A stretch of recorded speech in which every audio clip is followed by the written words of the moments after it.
Indiana Jones and the Great Circle isn't just another licensed game, it's a wonderful archaeological expedition that manages to unearth what has made the original film so special, even if it occasionally stumbles over its own ambition. Machine Games' bold decision to place players behind Indy's eyes in first person initially raised eyebrows, but it largely pays off.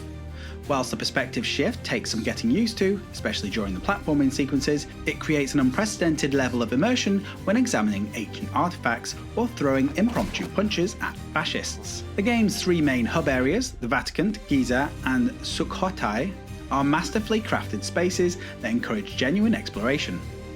Unlike typical open-world bloat, each location feels purposeful, packed with clever environmental puzzles that respect players' intelligence.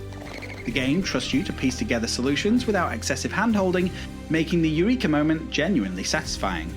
Troy Baker's performance as Dr. Jones is remarkably convincing, capturing Harrison Ford's wit and charm without falling into mere imitation.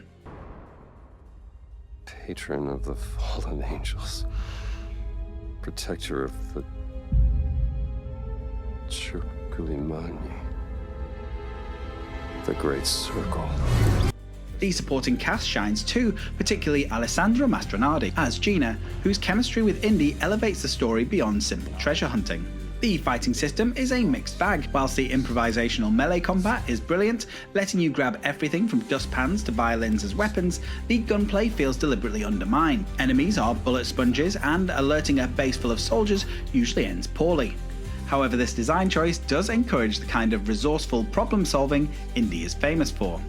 Not everything hits the mark. The first-person perspective occasionally struggles during platforming sections, and the stealth mechanics are rather basic. Guards have surprisingly short memories and a questionable awareness of their surroundings.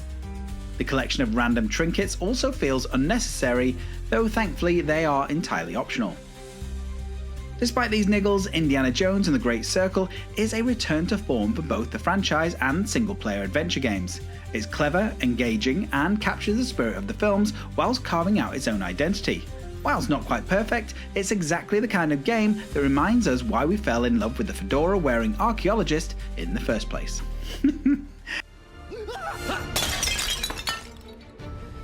have any idea how old that was?